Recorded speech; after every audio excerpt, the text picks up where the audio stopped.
What does it mean to be a culturally competent educator? I feel this means to be an educator who is firm in their own values, with their own culture, and holding tight to their own worldviews without possessing a bias that goes against everyone else, just because theirs doesn't align with the educators. Having an openness to accept other cultures and other traditions, what other people consider their norms, having an openness and willingness to accept those, and to continue to want to learn more about them.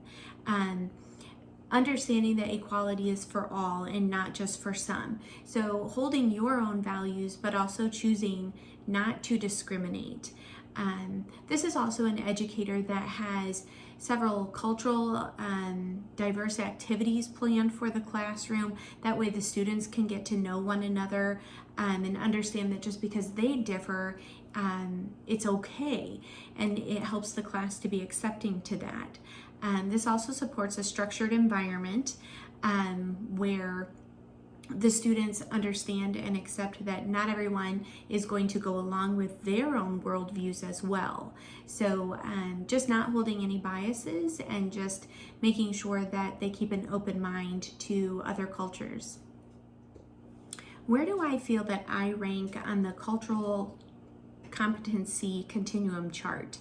If I'm being completely honest, I feel that I rank somewhere between a 4 and a 5. That is the cultural pre-competence and cultural competence.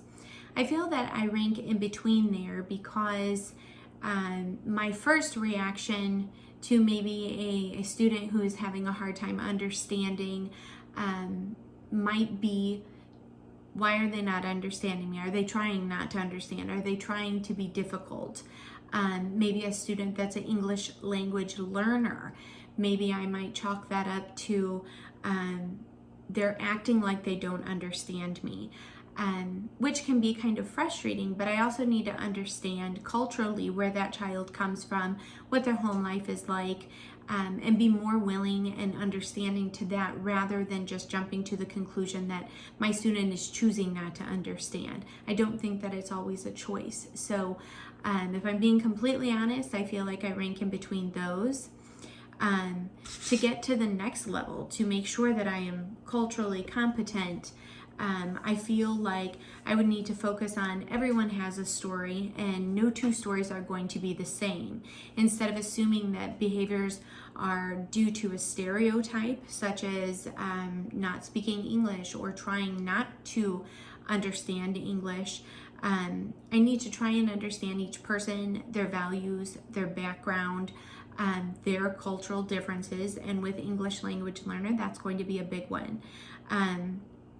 I need to value them for who and what they are and not just assume that they might be doing a certain thing or acting a certain way. I need to take time to get to know my students and find their best learning style and how I can help to accommodate that.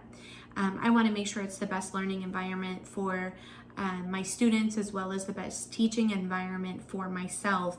And so in doing that, I will need to build trust with my students, respect for diversity, their equality and fairness, and make sure that I'm giving my best to each one of my students, and as well as just having an openness to understand more of where they're coming from to be able to accommodate them. To further my improvement on cultural competency as an educator, one tool I came across was to practice RACE. RACE stands for recognize that my own biases and ideas and stereotypes of cultures that differ from mine. A is to admit and acknowledge that there are differences in the treatment of people based on their appearances alone.